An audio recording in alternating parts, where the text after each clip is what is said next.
قرآن کریم میں خداوند قدوس کا فرمان ہے وَسَارِعُوا إِلَى مَغْفِرَةٍ مِّن رَّبِّكُمْ وَجَنَّةٍ عَرْضُهَا السَّمَاوَاتُ وَالْأَرْضُ أُعِدَّتْ لِلْمُتَّقِينَ۔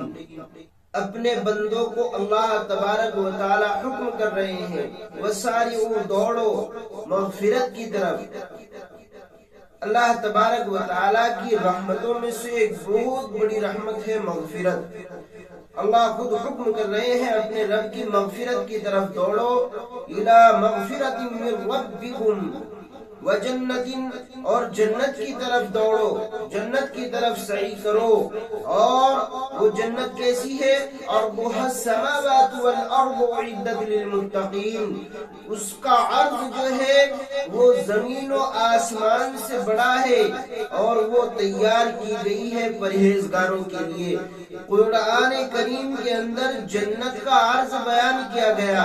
یعنی عوام کو سمجھانے کے لیے، انسان کی سمجھ میں آ جائے اس کے لیے قرآن نے جنت کے عرض کو بیان کیا۔ اور وہ السماوات والارض، یعنی انسان کی سوچ زیادہ سے زیادہ زمین اور آسمان کے عرض کو پہنچ سکتی ہے، اور انسان یہ اندازہ لگا سکتا ہے کہ زمین کا عرض اتنا ہے، آسمان کا اتنا ہے، لیکن پھر بھی وہ اس کے کمال کو نہیں پہنچ سکتا اور اس کی حد کو نہیں پہنچ سکتا۔ حالانکہ زمین کو ناپنے، طول و عرض کو بیان کرنے کی سائنسدانوں نے بھرپور کوششیں کی ہیں، لیکن وہ بھی صرف ایک زمین کی، اس کے نیچے جو زمینیں تہبتیں اللہ نے بنائی ہے وہ ان سے بالکل بے خبر ہے۔ دوسری طرف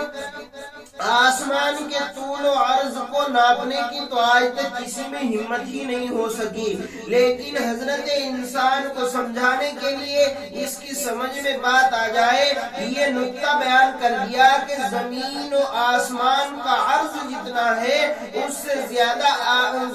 جنت کا عرض ہے۔ حالانکہ زمین و آسمان اور جنت کو کوئی آپس میں کوئی تعلق نہیں ہے، پھر بھی اس وجہ سے کہ انسان کی سمجھ میں آ جائے، زمین کے اور آسمانوں کے عرض سے تشبیہ دی ہے۔ حالانکہ جنت کو اللہ تبارک و تعالی نے 7 آسمانوں سے اوپر بنایا ہے، اور 7واں آسمان جو ہے گویا وہ جنت کے لیے زمین کا کام کرتا ہے، 7ویں آسمان کے اوپر اللہ نے جنت کو بنایا ہے۔ تو اس لیے بیان فرما دیا گیا، حالانکہ جنت کا طول و عرض تو بہت بڑا ہے۔ کیوں؟ اس وجہ سے کہ آپ نے بارہا سنا ہے کہ اللہ تبارک و تعالی ایک ذرے کے برابر ایمان بچانے والے کو، جو اس دنیا سے ایک ذرے کے برابر ایمان بچا کے لے جائے گا، تو اس روئے زمین سے، اس دنیا سے بہت بڑی جنت عطا فرمائیں گے۔ تو اس لیے اللہ تبارک و تعالی نے اپنے بندوں کو حکم دیا کہ اس جنت کی طرف جس کا عرض زمین و آسمانوں سے زیادہ ہے، اور اللہ کی مغفرت کی طرف دوڑو۔ وہ جنت اللہ تبارک و تعالی نے پرہیزگاروں کے لیے تیار کی ہے، وہ جنت اللہ نے پرہیزگاروں کے لیے، ڈرنے والوں کے لیے تیار کی ہے۔ آگے اللہ تبارک و تعالی نے بتلا دیا کہ وہ پرہیزگار کون ہے اور کون لوگ پرہیزگار اور اللہ سے ڈرنے والے ہیں۔ الذین ينفقون فی السراء والضراء، وہ لوگ جو خرچ کرتے ہیں اپنے مال کو، جب ان کو کوئی خوشحالی ہوتی ہے اور وہ اچھی حالت میں ہوتے ہیں، ان کی مالی حالت مضبوط ہوتی ہے، تو بھی وہ اللہ کے راستے میں خرچ کرتے ہیں، اللہ کے نام پہ خرچ کرتے ہیں۔ اور جب ان کو کوئی پریشانی ہوتی ہے، ان کی مالی حالت اور وسعت کم ہوتی ہے، تو پھر بھی وہ اللہ کے نام پر اپنے مال کو خرچ کرنے سے نہیں گھبراتے۔ اللہ تبارک و تعالیٰ کے دیے ہوئے مال کو دونوں حالتوں میں وہ خرچ کرتے ہیں۔ ينفقون فی السراء والضراء، یہ ایک صفت اللہ نے اپنے خاص بندوں کی کی اور پرہیزگاروں کی بیان فرمائی ہے۔ حالانکہ قرآن کریم کی دوسری آیتوں میں اس طریقے سے بھی بیان آیا ہے ھدی للمتقین، قرآن کریم ہدایت ہے پرہیزگاروں کے لیے، اور پھر آگے آیتوں میں متقین کی تفسیر اور تشریح بیان فرما دی۔ وہ لوگ الذین یؤمنون بالغیب، وہ لوگ جو غیب پر ایمان رکھتے ہیں، وہ یقیمون الصلاۃ، اور نماز کو قائم کرتے ہیں، ومما رزقناہم ينفقون، اور جو کچھ اللہ نے ان کو رزق دیا ہے اس میں سے خرچ کرتے ہیں۔ تو یہاں پر بھی اللہ تبارک و تعالیٰ نے متقین لوگوں کی صفات کو بیان فرمایا کہ متقین لوگ کیسے ہوتے ہیں، اور الذین ينفقون فی السراء والضراء میں بھی اللہ نے ان کی صفت کو بیان فرمایا کہ وہ اپنے مال کو خوشی میں، غمی میں، اچھی حالت میں، بری حالت میں، ہر طرح سے اپنے مال کو اللہ کے نام پر خرچ کرنے کا جذبہ رکھتے ہیں اور خرچ کرتے ہیں۔ اور ایک صفت ان کی بیان فرمائی گئی والکاظمین الغیظ، اور وہ لوگ غصے کو پی جانے والے ہیں، یعنی غصے کو وہ لوگ پی جاتے ہیں۔ والکاظمین الغیظ والعافین عن الناس، اللہ تبارک و تعالیٰ نے ان کو یہ قوت برداشت عطا کی ہوتی ہے کہ اگر کوئی ان کے اوپر طعن و تشنیع کرتا ہے، کوئی ان کو برا بھلا کہتا ہے یا گالی دیتا ہے، تو وہ اللہ تبارک و تعالیٰ کی دی ہوئی اس صفت کا بھرپور فائدہ اٹھاتے ہیں اور استعمال کرتے ہیں، اور وہ لوگ غصے کو پی جاتے ہیں۔ اس کے برخلاف وہ گالی دینے والے کو گالی نہیں دیتے، وہ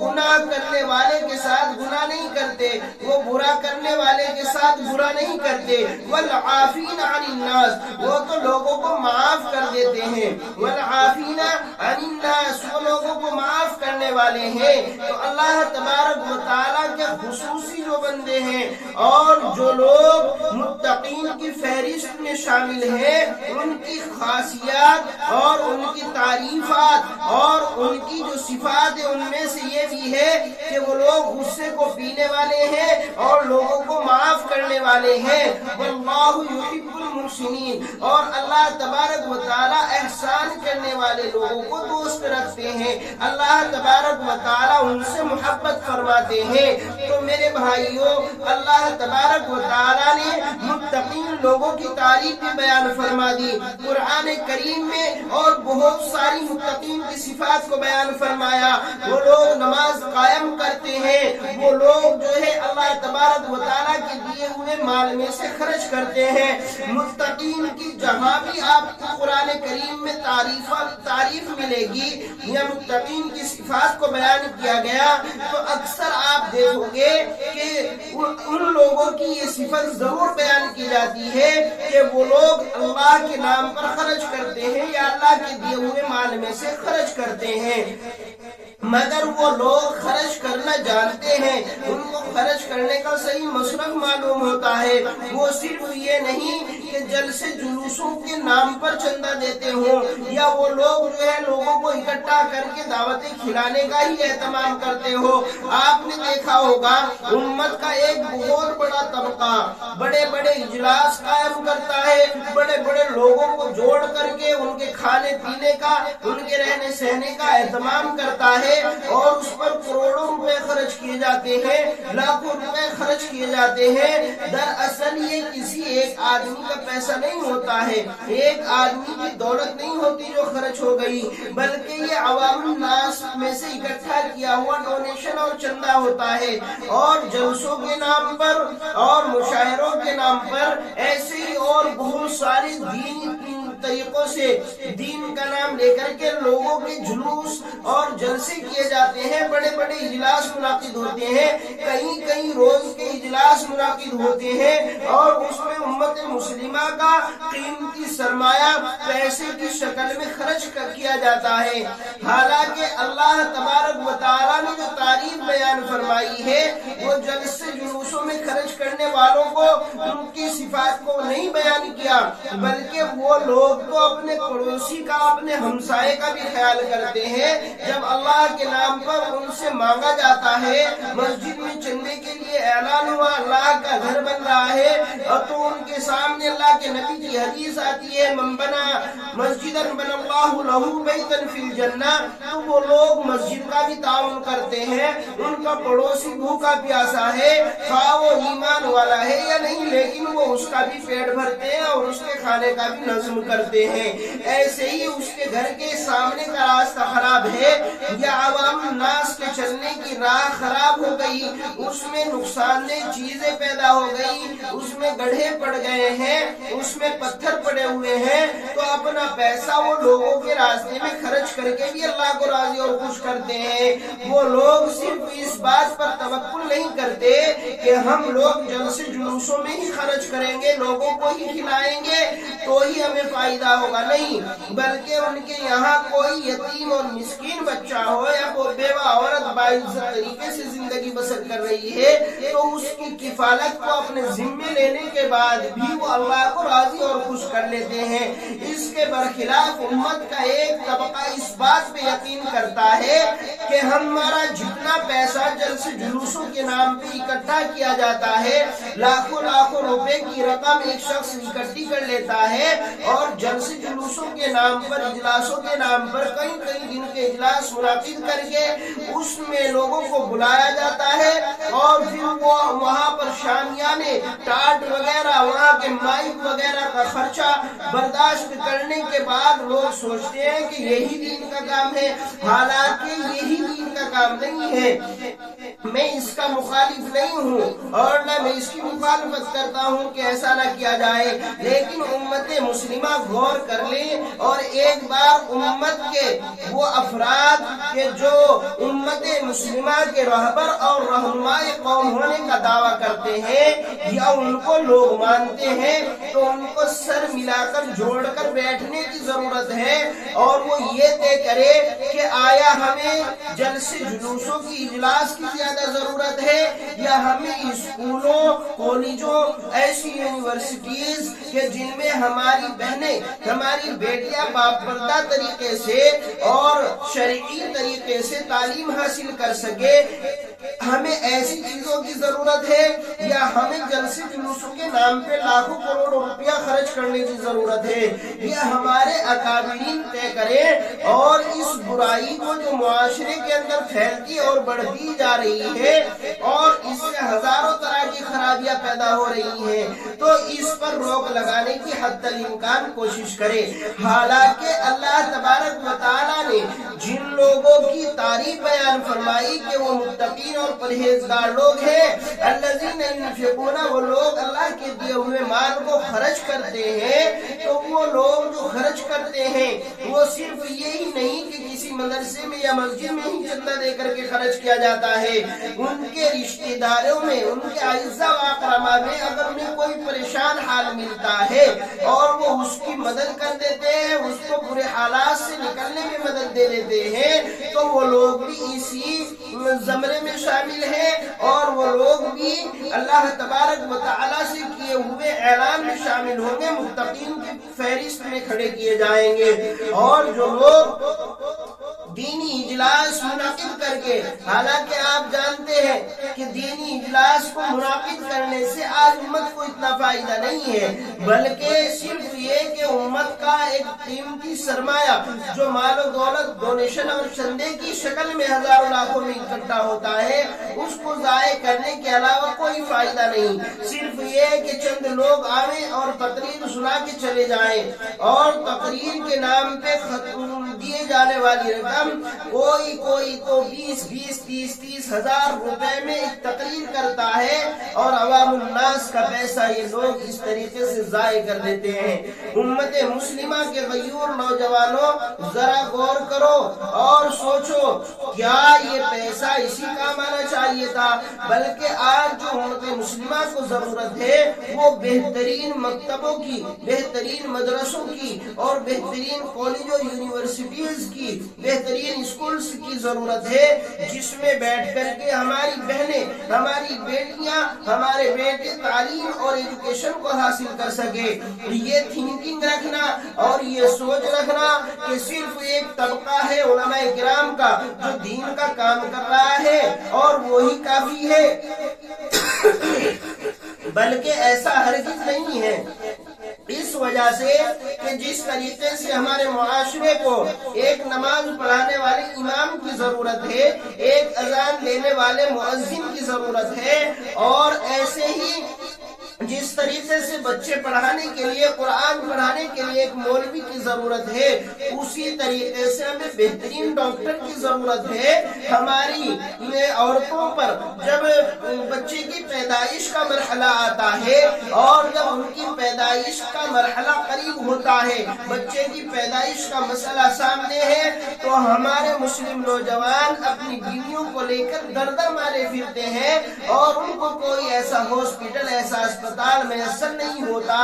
کہ جہاں پر وہ باپردہ طریقے سے اپنی بیوی کی ڈیلیوری کرا سکے، بچے کی ڈیلیوری کرا سکے۔ وہ مارے پھرتے ہیں۔ کیوں؟ اس وجہ سے کہ امت مسلمہ نے جو ایک ملک کے اندر بہت بڑی تعداد میں موجود ہے، کروڑوں کی تعداد میں موجود ہے، لیکن ایسے ہاسپٹلز قائم نہیں کیے گئے جہاں مسلم خواتین کی باپردہ اور شرعی طریقے سے ڈیلیوری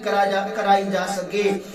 یہ امت مسلمہ کے زوال کے اسباب میں سے بڑے سبب میں بیان کر رہا ہوں۔ دوسری بات یہ ہے، جیسے ہمیں ایک بہترین ڈاکٹر کی ضرورت ہے، ایسے ہی ہمیں لیڈیز ڈاکٹروں کی بھی ضرورت ہے جو ہماری عورتوں کی ڈیلیوری کرا سکے، باپردہ طریقے سے کرا سکے۔ اسی طریقے پر جیسے ڈاکٹر کی ضرورت ہے تو ہمیں اچھے انجینئروں کی بھی ضرورت ہوگی، ہمیں اچھے پروفیسر اور ماسٹروں کی بھی ضرورت ہوگی، اور ہمیں اچھے وکیل وکلا کی بھی ضرورت ہوگی۔ جب ہمارے معاشرے کے اندر وکالت کے پیشے کو دیکھا جائے تو پتہ چلتا ہے کہ اکثر و بیشتر وکیل وکلا وہ لوگ ہیں جو گناہ گاروں کو قانون کے شکنجے سے چھڑانے کے لیے، ان کو باعزت بری کرانے کے لیے جھوٹے دعوے تک کر دیتے ہیں، جھوٹی گواہیاں دی جاتی ہیں۔ حالانکہ ہمارے پاس اگر اپنے ایسے دیندار وکیل ہوں گے جو شریعت سے بھی اور اسلام کے طریقوں سے بھی واقف ہوں گے تو میں سمجھ سکتا ہوں وہ ہماری رہنمائی عدالتوں کے اندر، کچہریوں کے اندر اچھے طریقے پر کر سکتے ہیں، اور وہ ایمانداری کے ساتھ مقدمات کو لڑنے کا کام کر سکتے ہیں، جس سے فائدہ یہ ہوگا کہ امت مسلمہ کا ایک بڑا طبقہ جھوٹی گواہیوں سے، جھوٹے دعووں سے بچ جائے گا۔ اور جب اچھے وکیل ہوں گے تو وہ کورٹ کچہری کی صلاح نہ دے کر بلکہ وہ اپنی علماء کرام کے ذریعے سے مسائل کو حل کرانے، لڑائی جھگڑوں کو نمٹانے کی صلاح اور مشورہ دیں گے۔ تو ہمیں بہترین وکیل وکلا کی بھی ضرورت ہے، ہمیں بڑے اپنے ایماندار آفیسروں کی بھی ضرورت ہے۔ اس لیے اس بات پہ اڑے رہنا کہ مدارس اسلامیہ کی تعداد بہت ہو چکی ہے، اب مدارس کی مکاتب کی کوئی ضرورت نہیں ہے، تو میں یہ سمجھتا ہوں کہ بہت بڑی نادانی ہے۔ کیوں؟ اس وجہ سے کہ جس معاشرے کے اندر اور جس سوسائٹی کے اندر ہم اپنا جیون جی رہے ہیں، اپنی زندگی گزار رہے ہیں، وہاں کے طور و طریق اور وہاں کی زبان، وہاں کی فصاحت و بلاغت جس زبان کے اندر ہوتی ہے یا جس زبان کے اندر ان لوگوں کو عبور ہوتا ہے، اس زبان کے اوپر ہم لوگوں کو یعنی امت مسلمہ کو بھی عبور ہونا چاہیے۔ اس وجہ سے کہ جب کوئی قوم ترقی کے منازل طے کرتی ہے اور ترقی پر چڑھتی ہے تو اس کو سب سے پہلے اپنی مادری زبان کی ضرورت پڑتی ہے۔ اپنی مادری زبان کے بغیر وہ قوم ترقی نہیں کر سکتی۔ آپ نے عربوں کو دیکھا ہے، عربوں کو عربی آتی ہے، وہ لوگ عربی میں ماہر تھے، قرآن کریم آیا، قرآن کریم نے ان کی فصاحت و بلاغت کو اور اچھے انداز میں نکھارا۔ جب قرآن کی فصاحت و بلاغت انہوں نے دیکھی تو وہ سمجھ گئے کہ قرآن اللہ کا کلام ہے، تو انہوں نے اپنی عربی کے اندر اور اچھائیاں پیدا کی، اور جو لغات وہ غلط طریقے سے استعمال کیا کرتے تھے، قرآن کو پڑھ کر، قرآن کو سن کر انہوں نے ان کو درست کیا ہے۔ تو اس سے ان کی مادری زبان کے اندر بڑا سدھار آیا ہے۔ اس کے برخلاف ہمیں کچھ لوگ مشورہ یہ دیتے ہیں کہ آج کے وقت میں ہندی یا انگلش کا جاننا یا دوسری زبانوں کا جاننا